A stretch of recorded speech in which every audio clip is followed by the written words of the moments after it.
Olá, bom dia. Está começando Saúde e Algo Mais. Quase sempre, tudo que é demais, exagerado, faz mal. E você sabia que isso vale também para o excesso de brinquedos? Um estudo americano revelou que ter muitos brinquedos à disposição prejudica a saúde das crianças. Para entender mais sobre esse assunto, eu recebo agora o professor doutor Fábio do Vale, que é pedagogo. Fábio, bom dia, é um prazer te receber aqui no Saúde. Satisfação, Ricardo. E recebo também a Bruna Soares, que é psicóloga. Bruna, bom dia. Bom dia. Prazer te receber aqui também. Prazer estar aqui, muito obrigada pelo convite. Agora, Bruna, como é que é essa história, né? A gente vê pais assim, ofertando brinquedos à vontade, as crianças às vezes não têm nem onde colocar esses brinquedos. E isso pode fazer mal mesmo? Exatamente, assim, né? É quase que contraditório, assim, talvez, ouvir essa pergunta, né? Como assim muitos brinquedos podem fazer mal ao desenvolvimento da criança? Mas é que depende de como é que esses brinquedos são organizados, são ofertados para a criança, né? E se fazer mal tem a ver com o quê? Tem a ver com algumas funções que a criança pode deixar de ter, assim, de perder a oportunidade de estimulação de algumas funções, e também pode ser bastante prejudicial para a função de atenção da criança, né? Então, assim, vamos imaginar um ambiente em que tem ali uma caixa que está, assim, baixa, de fácil acesso para a criança, né? Então, os brinquedos estão ali todos desorganizados, todos misturados. Se tem conjunto, tem peça misturada de outro conjunto, né? Tá tudo bagunçado e essa criança, ela tem o acesso livre. Então, ela pega um item, olha, deixa ali, pega outro item, olha. Então, assim, essa criança perde muitas oportunidades de explorar um brinquedo, né? De trabalhar funções, assim. Então, funções, por exemplo, de relações espaciais, cor, forma, textura, né? Relações espaciais dentro, fora, em cima, embaixo, maior, menor. E também, né, pensando assim, em um ambiente pouco mais desorganizado, a gente também contribui para uma criança mais dispersa, né? Uma criança que não está trabalhando muito as suas funções de atenção, de concentração. Então, tudo isso pode contribuir para o desenvolvimento da criança e de uma forma negativa. É interessante isso que você coloca, Bruna. Agora, Fábio, qual é o papel do brinquedo no desenvolvimento das crianças? Ricardo, essa apreciação ela é muito curiosa porque quando a gente analisa o processo histórico das matrizes curriculares dos cursos de pedagogia, a disciplina ou os espaços de brinquedoteca têm aumentado cada vez mais. A sucessividade disso se dá por dois fatores básicos. Quando a criança tem um dia do brinquedo na escola, ela precisa transitar da sua casa até a escola munida do brinquedo.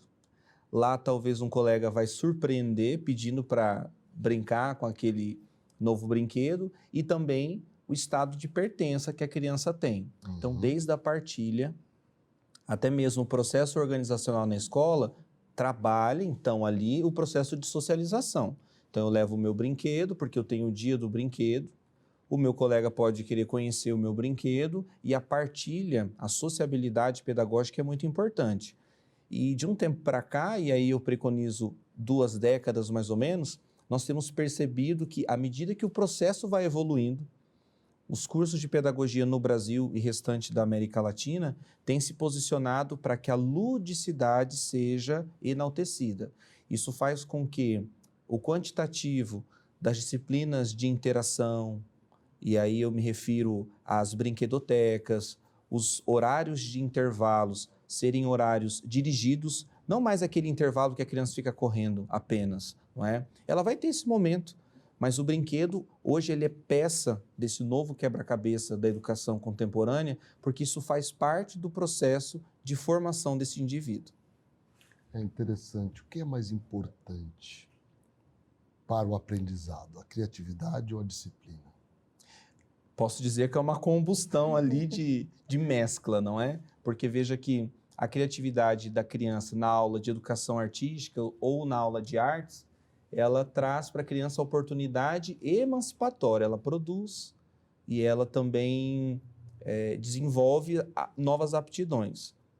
Quando a gente fala da disciplina, não só da partilha do brinquedo, mas também daquilo que tem de afeto para a criança, é muito difícil alguém compartilhar aquilo que gosta, não é? Será que essa pessoa vai ter o mesmo zelo que eu? Ou se eu não tenho zelo, se eu não tenho qualquer cuidado, será que o outro, tendo um cuidado maior, isso vai me causar ciúmes? Então, seja no aspecto disciplinar, seja no aspecto organizacional, o brinquedo hoje, ele é peça-chave na escola brasileira. É interessante isso, e aí vale para vocês dois, né? Porque a gente percebe, de certa forma, a gente vem percebendo um certo desinteresse dos alunos pela grade curricular, digamos assim, tradicional. Uhum. Né? E também percebo algumas escolas buscando alguma adaptação do modelo para o modelo atual, utilizando inclusive jogos eletrônicos para o processo de aprendizagem de matérias como química, física, matemática. Como é que vocês avaliam isso? Posso responder? Por favor. Bom, vou fazer uma introdução para o Fábio me complementar, já que ele é da área da educação. Assim, eu acredito que utilizar desses recursos é bastante importante, porque a gente trabalha com a motivação desses jovens, dessas crianças, né? Com engajamento. Então, assim, por que a brincadeira também é muito importante?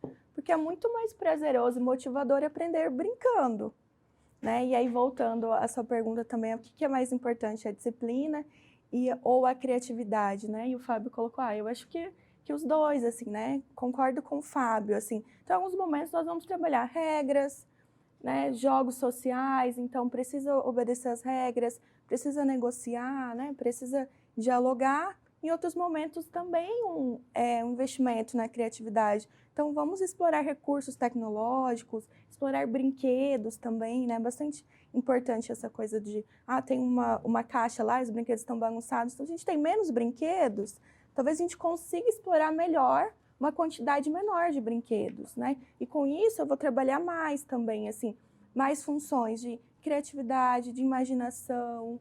Então, às vezes é uma escova de cabelo de uma boneca, eu vou fazer aqui um aviãozinho, tampa da caixa vai ser a rampa de um carrinho, né? Do cesto de papel, ser a cesta de basquete. Então, acho que são oportunidades de se trabalhar também com a motivação e o engajamento das crianças, dos jovens.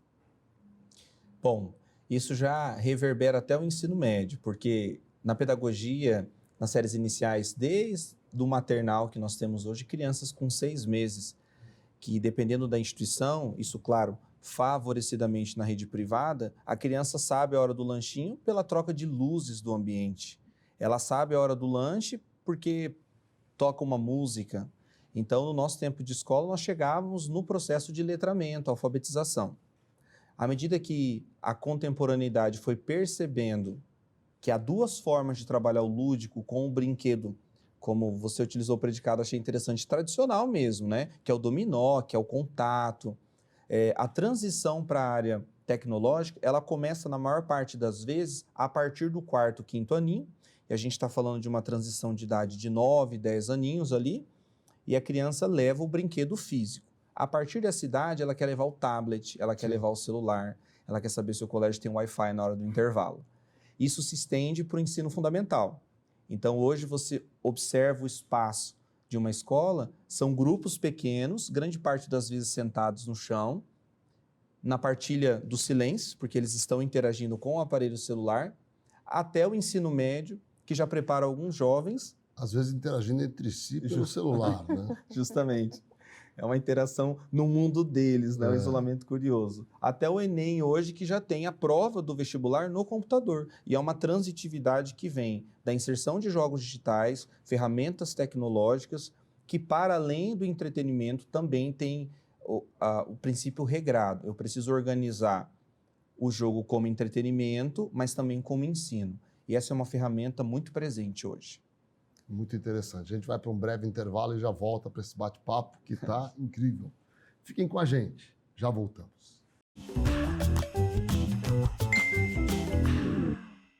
Fazer exames periódicos com um médico oftalmologista é a melhor maneira para identificar futuros problemas de visão.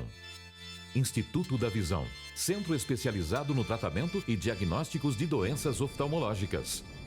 Tratamento para ceratocone, glaucoma, a retinoplatia diabética, a catarata, as uveites, além de correções a laser para erros de refração. Marque uma avaliação com um de nossos especialistas. Instituto da Visão. Cerdil, Centro de Radiologia e Diagnóstico por Imagem. O Cerdil é uma clínica especializada em exames de radiologia e diagnóstico por imagem que atua em Mato Grosso do Sul desde 1996.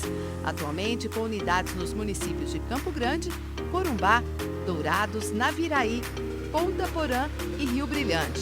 Cerdil, diagnósticos avançados e atendimento responsável. Quando uma vida atravessada pela Covid-19 é salva, é porque uma orquestra de profissionais de saúde, da portaria do hospital ao leito de UTI, deu o seu melhor. Na pandemia, estamos mais juntos do que nunca. Nem todas as batalhas estão ganhas, mas acordamos todo dia com a certeza de que cada gesto de colaboração faz a diferença para salvar vidas.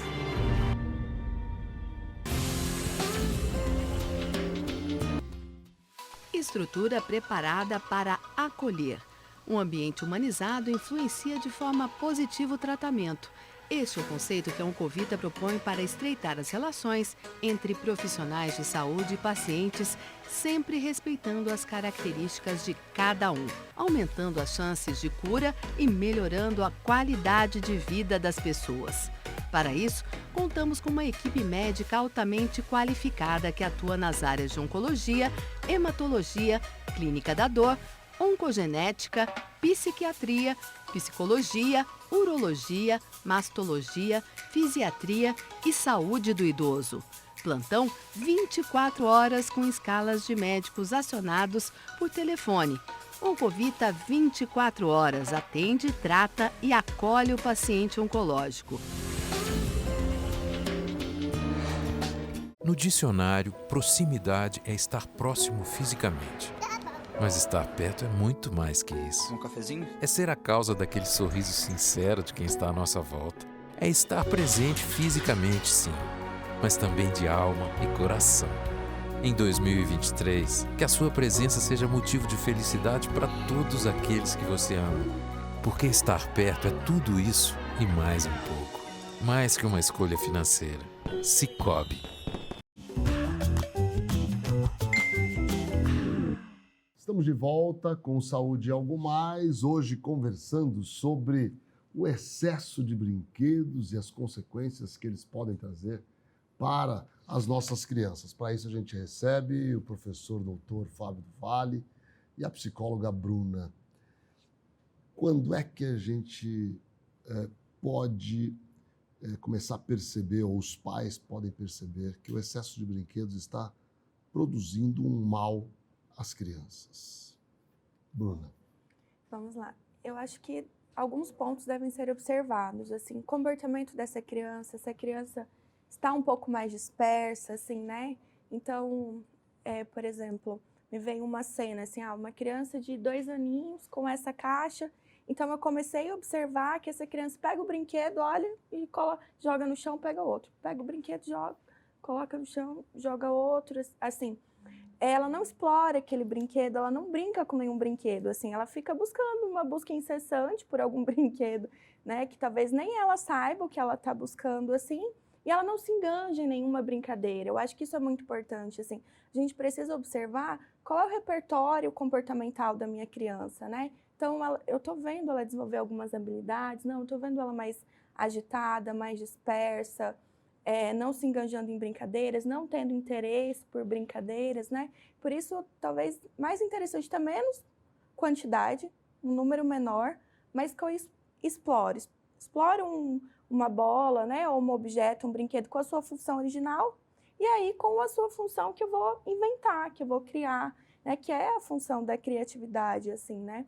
E isso vai de encontro com o que o Fábio estava comentando, né? e você colocou da criatividade e da disciplina. A criatividade também é uma habilidade hoje em dia bastante importante, com A ser desenvolvida. Né? Exatamente. E com o nosso contexto atual, né? Assim, a era digital chegou para valer, chegou para ficar. Então, assim, o mercado de trabalho também está buscando pessoas criativas, né? Então, é importante a gente investir nessa infância. E a brincadeira é um instrumento muito rico. Então, a gente precisa observar. A minha criança brinca, né? O que eu vejo muito, assim, às vezes são caixas ou aquelas piscinas de bolinha que vão ficando cheias de brinquedo e a criança vai só passando por ali e não se enganja em nenhuma brincadeira. E aquilo ali a gente também está ensinando um certo comportamento de uma atenção dispersa. Né? Ela não está se concentrando em nenhuma atividade, nenhuma brincadeira. Eu acho que esses são um dos pontos fundamentais para serem observados. Fábio, Bruna, preciso levar essa situação para dentro de sala de aula. É bastante percebível para nós. 2 pontos também. O primeiro deles, nós temos expressivamente hoje um quantitativo muito interessante de crianças que utilizam óculos. É verdade. Não é? Isso se dá sobremaneira pelo uso excessivo dos aparelhos eletrônicos. Não só o computador, não é? Mas também o material portátil, ora o tablet, o celular. Verdade. E esse excesso, ele também é percebido com a dificuldade interacionista da criança em sala de aula, independentemente do fator e da série, do segmento, dos menores, dos adolescentes, pré-adolescentes até o ensino médio. Então, o excesso da tecnologia impacta, por exemplo, na interação que a criança tem com o outro. Então, dentro de sala de aula, o excesso do uso de óculos, que já é um percentual bem interessante de sala de aula. Hoje, Ricardo, no Brasil, nós temos há uma disparidade entre a rede pública e a privada, por questões de recursos, nós sabemos muito bem. Mas há também, de fato, essa disparidade na rede privada que já traz um número que todas as salas do Brasil carregam entre 14% a 24% o número de crianças que são já portadoras de necessidades acentuadas pelos eletrônicos e usam óculos, lente. E o outro fator é que, no rendimento escolar, essa criança não quer apresentar um trabalho, ela não quer interagir, participar de uma feira, porque a reclusão dela no aspecto tecnológico, e aí a gente, mais uma vez, levantando a bandeira do excesso, faz com que ela perca essas habilidades tão caras para o desenvolvimento dela. É verdade. Voltando ao tema de excesso de brinquedos, que impactos isso pode ter para o futuro adulto? Então, nós temos vários impactos, assim. Acho que o primeiro, assim, é da atenção, de um prejuízo nas funções de atenção. Então, uma criança com menos capacidade de atenção concentrada, talvez um adolescente um pouco mais disperso. E aí a gente pode ter outras séries de prejuízos, assim, com relação a outras funções cognitivas que poderiam estar sendo estimuladas na brincadeira. Algumas, como o Fábio comentou, da interação social, de fazer partilha, né, de se relacionar com o par, de desenvolver habilidades de negociação, de combinados, de regras. E também funções como, por exemplo, discriminação visual, né? Então, que é emparelhamento, colocar objeto igual com igual, cor igual com cor igual, que são funções, né, que a gente chama de emparelhamento visual, que é muito importante, por exemplo, quando a criança vai ser alfabetizada, né? Então, são assim, o desenvolvimento infantil, ele possui pré-requisitos. Então, as crianças lá de primeira infância, 0 a 3 anos, então tem habilidades que elas precisam aprender ali, serem estimuladas para elas conseguirem, por exemplo, para pré-escola, para alfabetização, né? Então, por exemplo, uma criança ali que não está conseguindo brincar. Então, tem essas questões de socialização, tem prejuízo nas questões emocionais, porque às vezes ela vai ter uma maior dificuldade de colocar suas emoções, de expressar, de negociar com o outro também, de funções cognitivas e também de criatividade, né? E de explorar esse brinquedo. Então, ela é uma criança que vai ficando com um repertório comportamental um pouco, assim, empobrecido, né? Ela fica com um repertório de habilidades um pouco menor. E as telas têm a ver com isso, porque a tela não estimula a criatividade, né? Não estimula o desenvolvimento motor, não estimula muito o desenvolvimento cognitivo, emocional. O que às vezes a gente pode usar algum recurso da tela, assim, né? Ou da tecnologia, uma música. Então, tem música que vai trabalhar, assim, às vezes até relações espaciais, né? Mão para frente, mão para trás, mão para cima, né? Para, assim, cabeça, ombro, joelho, pé, enfim. Vamos fazer um pequeno intervalo e volto para continuar essa nossa conversa muito interessante. Fiquem com a gente. MS Diagnósticos Médicos, uma empresa que possui corpo clínico altamente especializado e humano, aparelhos modernos para você cuidar da sua saúde.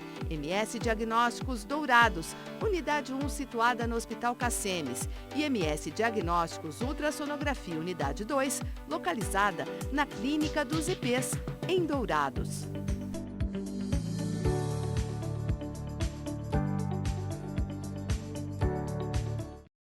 Ter uma boa visão é sinônimo de independência e qualidade de vida. Em cada canto do estado, a MS Visão oferece atendimento especializado, proporcionando a você o que há de mais moderno e tecnológico, com consultas, exames e cirurgias, sem perder a essência de cuidar do que é mais importante: você. Esse é o nosso propósito: levar visão de qualidade para todos os sul-mato-grossenses. MS Visão, referência em oftalmologia em Mato Grosso do Sul.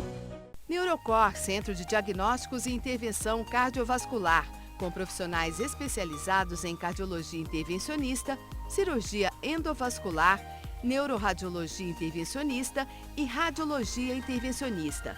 A empresa nasceu dentro do Hospital Cassemes de Campo Grande e contempla um moderno serviço de hemodinâmica que se dedica à realização de procedimentos minimamente invasivos para diagnosticar e tratar uma ampla variedade de doenças cardíacas e neurológicas. Após 2 anos de atuação no Hospital Cassemes de Campo Grande, a empresa Neurocor já expandiu seus serviços para os hospitais Cassemes de Três Lagoas e Corumbá, atendendo com a mesma qualidade e tecnologia os pacientes destas regiões. Neurocor, Centro de Diagnósticos e Intervenção Cardiovascular. Com um time de médicos anestesistas altamente gabaritados, o Grupo Asa Anestesia oferece há 9 anos atendimento de excelência aos pacientes e mais segurança para as equipes médicas. Serviço moderno, humanizado e com a qualidade que conquistou reconhecimento de pacientes de instituições de saúde, como o Hospital Cassemes de Campo Grande, que conta com atendimento exclusivo do Asa. Entendemos que o profissional deve ser eficiente, ético, tecnicamente competente e atualizado cientificamente, mas também deve agir com carinho, doçura e compaixão, colocando-se no lugar do paciente em um momento de grande fragilidade. Estamos prontos para oferecer a melhor experiência em sua cirurgia. Asa, nossa especialidade é anestesia. Estamos de volta com Saúde e Algo Mais, hoje entrevistando o professor doutor Fábio do Vale e a Bruna Soares, que é psicóloga, conversando sobre os excessos de brinquedos e que impacto eles podem trazer às nossas crianças. Fábio, estimular a doação de brinquedos traz que tipo de benefícios para essas crianças? Ricardo, os benefícios eles são diversos.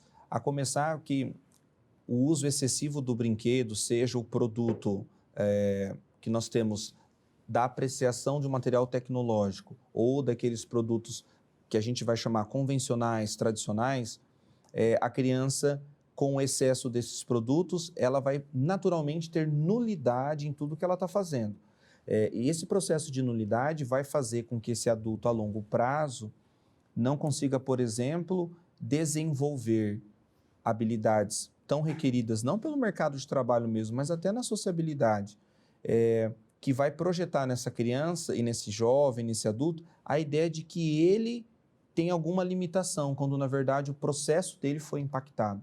Entendi. Então, quando nós trabalhamos com a partilha, a doação dos brinquedos, é bastante necessário para que a criança compreenda que existe ali um processo de transição na vida dela, que tudo é passageiro e que aquele processo de alegria que ela teve com o brinquedo pode ser hoje um processo de alegria para outras crianças. Isso impacta na formação social e também nos impérios de caráter que nós chamamos na pedagogia, que é quando a criança entende que, já abastecida daquela função, já abastecida daquele conhecimento ou diversão, ela pode projetar isso para outros. E aí tem aquela questão evolutiva de pares. O que agrada a mim pode agradar a outros. Então, é sim muito importante o processo de partilha e, mais ainda, a comoção social. A criança vai desenvolver isso se ela encontrar dentro de casa pais que desenvolvem essa mesma atitude. Fábio, é salutar, de vez em quando, trocar, ou com a frequência, e qual frequência seria importante, trocar o brinquedo por um livro? Dependemos aqui. E a partir de que idade? Justamente, depende muito da idade. O adolescente, por exemplo, ele gosta de estar num ambiente social. Então, para ele já não mais importa ter um brinquedo. Na transição desse processo, o aparelho eletrônico vai ditar as regras a partir de uma questão ligada à saúde, não é? Muito tempo com o aparelho na mão e muito tempo visual projetado para ele, vai precisar sim de um regramento familiar. Anterior a esse espaço, eu preciso também de uma curiosa medida, que é a aliança entre a família e a escola, para que isso se materialize. A questão do período nunca pode sobrepor a atividade, por exemplo, escolar. Daquela máxima de que antes da obrigação não existe mais nada do que a obrigação. Eu posso inverter esse procedimento. Então, as metas alcançadas na escola, a educação entre irmãos, a educação social, tudo isso pode ser dosada com o uso de brinquedos. Isso também vai fazer parte da composição educacional da criança. Portanto, finalizo essa apreciação dizendo que, à medida que a criança vai conquistando e correspondendo na vida escolar, na interação familiar, na educação e na presteza com os pais, que é o momento de compreender que os pais estão fazendo tudo aquilo que eles podem, essa criança muito naturalmente entra no seu universo social, familiar, escolar, entendendo que aquele brinquedo que foi retirado de 2 horas para 1 hora impacta na postura que ela teve. E dá para colocar um livro no lugar do brinquedo, né? Com certeza. Não é verdade? Precisa ser desenvolvido. E é um trabalho que só a família não vai conseguir. A escola precisa projetar esse degrau juntamente. Então, mas o exemplo em casa também é importante. Justamente. Né? A questão da partilha do brinquedo também, não é? De nada adianta o pai e a mãe incentivar a partilha do brinquedo se eles não participam de ações sociais. Enfim, a criança precisa do estímulo familiar. Bruna, nós estamos chegando ao final, né? E aí fica um aspecto também que a gente sempre questiona.